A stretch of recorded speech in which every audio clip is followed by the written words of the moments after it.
Bismillahirrahmanirrahim. Assalamu alaikum, dear students. How are you? I hope you'll be fine. This is New Syllabus Primary Mathematics Workbook 5A.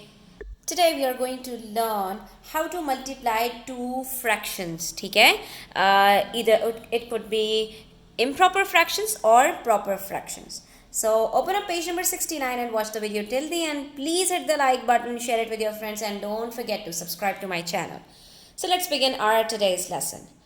Here I have been provided with two fractions and all we need to do is to multiply them. It's very easy to multiply two fractions, either it is proper fraction or improper fraction. All you need to do is to multiply the numerator with the numerator and denominator with the denominator, and whatever the products are of numerator and denominator respectively, you will have to write it down in the product section. That is 1 into 1 gives us 1 upon 2 into 3 gives us 6. Let me explain it to you in the form of the figure that is provided to you over here. For example, 1 upon 2. I have a box over here and I have to shade it as 1 upon 2. This is 1 upon 2. Now, I have another fraction that is divided in such a way that it is 1 upon 3. So, I have to make this 1 upon 3. So, what am I going to do is, I'll divide this box into 3 sections. That is, the denominator is 3. So, I'll divide it into 3 equal parts. And then I'll shade 1 upon 3. 1, 2, 3. Only one part will be shaded. Now, we have to find out which part is shaded twice. That is, both in 1 upon 2 and in 1 upon 3. So, it's only one part out of these 1, 2, 3, 4, 5, 6. Now, I have total parts 6, and out of those parts, only one part is where we have shaded both in terms of 1 upon 2 and 1 upon 3. क्या कहा मैंने कि मेरे पास एक fraction है जिसको मैंने सबसे पहले किस में डिवाइड किया, 2 पार्ट्स में, और 1 पार्ट को शेड कर दिया. ठीक है, अब मुझे देखना है कि 1 अपॉन 3 में जब मैं इसी बॉक्स को डिवाइड करूंगी तो कौन सा पार्ट है जो मेरे पास शेडेड पार्ट ओवरलैप हो जाएगा, यानी कौन सा शेडेड पार्ट दोनों मर्तबा शेड होंगे, कितने पार्ट्स ऐसे होंगे.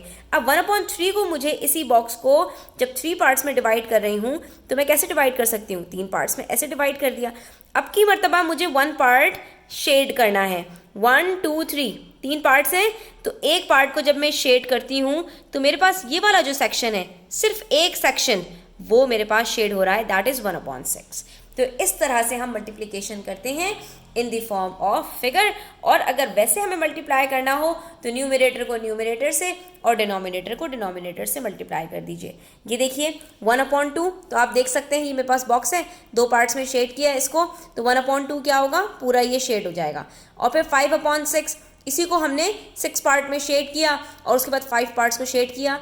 तो कितना पार्ट हमारे पास यहाँ पर ओवरलैप हो रहा है शेडेड पार्ट्स के अंदर, आप देख सकते हैं. 1 into 5 gives us 5, 2 into 6 gives us 12. That is only 5 parts out of these 12 parts are shaded. Similarly, we'll do part C. यहाँ पर हमारे पास एक फ्रैक्शन है 1/3 into 3/4. जब इस तरह के हमारे पास आ जाते हैं स्टूडेंट्स, तो अभी तो मैं आपको इस तरह से बता रही हूँ कि न्यूमरेटर को न्यूमरेटर से और डिनोमिनेटर को डिनोमिनेटर से मल्टीप्लाई करेंगे, लेकिन कभी कभी ऐसा भी होता है कि न्यूमरेटर से डिनोमिनेटर यहीं पर सिंप्लीफाई हो रहा होता है, दैट इज कट हो रहा होता है. आप देख सकते हैं न्यूमरेटर में भी मेरे पास 3 है और डिनोमिनेटर में भी 3 है, तो हम इन दोनों को यहाँ पर कट कर सकते हैं, तो हमारे पास क्या बच जाएगा 1/4. लेकिन अभी क्योंकि हम इस प्रोसेस तक नहीं पहुँचे, तो अभी हम सिंपली इसको लिख देते हैं 1 into 3 3, 3 into 4 12. और अगर आप इस पॉइंट पर इसको सिंप्लीफाई करना चाहें तो भी ये सिंप्लीफाई हो जाएगा. 3 1s are 3, 3 4s are 12, so that is 1/4. पहले भी हमारे पास आंसर 1/4 आया था, तो सिंप्लीफाई अगर हमें करना हो तो हमारा आंसर 1/4 आएगा. पेज नंबर 70 पर आ जाइए. 1 into 5 5, 4 into 6 24, 5/4 24। अब आप इसको देख भी सकते हैं, ओवरलैपिंग के अंदर अगर आप देखेंगे तो आपको पता चल जाएगा। सबसे पहले 1/4 था, तो 1 2 3 4 सिर्फ ये वाला पार्ट शेड किया आपने। उसके बाद 5/6 में इसी को डिवाइड किया तो 6 कॉलम्स बनाए और उसमें से सिर्फ 5 को शेड किया, तो ये आपके पास ओवरलैपिंग के सिर्फ 5 आ रहे हैं आउट ऑफ दीज टोटल 24। ठीक है, इसी तरह से हमारे पास पार्ट ई है जिसमें हमारे पास 1/3 इंटू 3/8 है। तो यहाँ पर हम इसको सिंप्लीफाई कर देते हैं, 3 को 3 से कट कर देंगे, हमारे पास आंसर आ जाएगा 1/8। ठीक है, वैसे अगर आप लिखना चाहें तो आप इस तरह से भी लिख सकते हैं 3/3 8 आर 24। ठीक है, लेकिन ये हमारी फॉर्म जो सिंप्लीफाइड होती है वो ज़्यादा सही अप्रोप्रिएट होती है। Next, we have some questions on page number 71. We'll do the same thing. 1 into 2, 2. 4/5. 4 into 5 is 20. Simplify कर दीजिए. 2 into 1, 2 into 10, that is 1/10. 2 3s are 6. 7 4s are 28. ये भी simplify हो सकता है. 2 3s are 6. 2 14s are, तो 3/14. कितना सिंपल है. 6 2s are 12. 7 3s are 21. ये दोनों 3 से सिंप्लीफाई हो सकते हैं. 3 4s are 12. 3 7s are 21. 4/7. इसी तरह से अब आप चाहें तो मल्टीप्लाई करने से पहले ही सिंप्लीफाई भी कर सकते हैं. ये आप देख सकते हैं 4 और 8 सिंप्लीफाई हो सकते हैं. 4 1s are 4. 4 2s are 8. तो 1 into 7 7. 5 into 2 10. 7/10. Similarly, we have few more questions. 5 into 1, 4 into 2. 5 1s are 5, 4 2s are 8. यहाँ मजीद कुछ भी सिंप्लीफाई नहीं हो सकता है. This is the answer. 3 और 9 यहाँ पर सिंप्लीफाई हो सकते हैं. 3 1s are 3, 3 3s are 9. 4 और 10 भी सिंप्लीफाई हो सकते हैं. 2 2s are 4, 2 5s are 10. All you need to do is you just need to find out the numbers that could cut both numerator and denominator. ठीक है, आपको सिर्फ सिंप्लीफाई करना है. 1 into 5 is 5. 2 into 3 is 6. 5/6. Majeed questions देखिए. 6/5 multiply by 5/4 simplify होगा. यहीं पे 5 5 से कट हो गया और ये 2 2s are 4. 2 3s are 6. 3/2 is the answer. Similarly यहाँ पर 3 3 से कट हो गया तो क्या बच गया 5/2. कितने सिंपल क्वेश्चंस हैं. यहाँ पर आप देख सकते हैं 7 और 3 नहीं हो सकते लेकिन 4 और 6 हो सकते हैं. 2 2s are 4. 2 3s are 6. Majeed simplify नहीं हो सकते कोई भी नंबर. 7 2s are 14 और 3 3s are 9. अब जब आपके पास इम्प्रॉपर फ्रैक्शन आ जाए यानी न्यूमरेटर बड़ा हो जाए तो आप इसको यहाँ पर होल नंबर में भी चेंज कर सकते हैं, मिक्स नंबर में भी चेंज कर सकते हैं. तो 9 1s are 9. बाकी क्या बच गए 5/9. डिवाइड करके देख लेंगे तो आपके पास ये नंबर भी आ रहा है, तो आप ये भी लिख सकते हैं. ठीक है, इसी तरह से मेरे पास है 7/2 8/5. तो 2 से हमने सिंप्लीफाई कर दिया इसको, तो क्या बचा 7 4s are 28/5. इसको सिंप्लीफाई कर दीजिए. 5 5s are 25. बाकी क्या बचा 3/5. ठीक है, तो आप इस तरह से करके भी इसको लिख सकते हैं. पेज नंबर 72 पर आइए. कुछ वर्ड प्रॉब्लम्स हैं यहाँ पर इसी से related. What is the area of a photo frame measuring 1/4 meters by 1/4 meters. 1/4 meter 1 by 1/4. ये जो मेजरमेंट है दोनों सेम है. और ऐसा कब होता है कि लेंथ और ब्रेथ दोनों सेम हो जाए, स्क्वायर में होता है.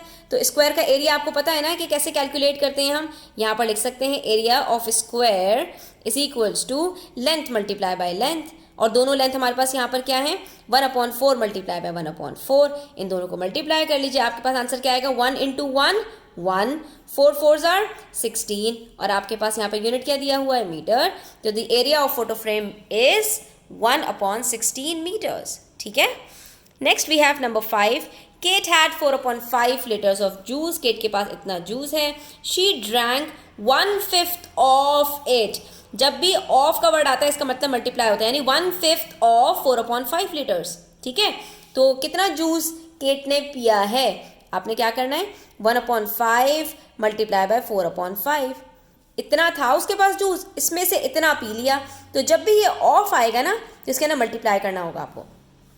सिंपल है, मल्टीप्लाई कर लीजिए. 1 into 4 4. 5 5s are 25. तो 4/25 liters ऑफ जूस उसने पी लिया. तो आप क्या कहेंगे Kate drank 4/25 liters of juice. Next we have question number 6. Raju spent 8/9 of his pocket money Raju ने अपनी पॉकेट मनी जितनी मिली थी उसका 8/9 हिस्सा यानी 9 में से 8वां हिस्सा उसने खर्च कर डाला। 3/5 ऑफ द अमाउंट स्पेंट, जितना पैसा खर्च किया है उसका 3/5 was spent on food. What fraction of his pocket money was spent on food.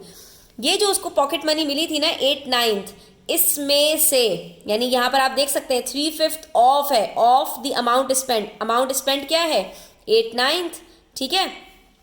तो 3/5 ऑफ 8/9 आपको कैलकुलेट करना है। आप क्या कहेंगे 3/5 ऑफ 8/9 यानी 3/5 इंटू 8/9। ये तो यहीं पर सिंप्लीफाई हो रहा है, हम इसको पहले सिंप्लीफाई कर लेते हैं। 3 1 जार 3, 3 3 जार 9, तो क्या बचा 1 इंटू 8/5 इंटू 3 दैट इज 8/15। ठीक है, ये इसकी जो पॉकेट मनी का 8/15 है, this is the fraction that was spent on food. यही तो उसने स्पेंड किया था और हमने ये कैलकुलेट कर लिया। यानी उसकी पॉकेट मनी का 15 हिस्से किए जाएं, उसमें से 8 हिस्से उसने अपने फूड पर खर्च कर डाले। यहाँ पर वर्कशीट नंबर 6 कंप्लीट होती है। I hope you enjoyed the video. Thanks for watching it till the end. Take care. अल्लाह हाफिज।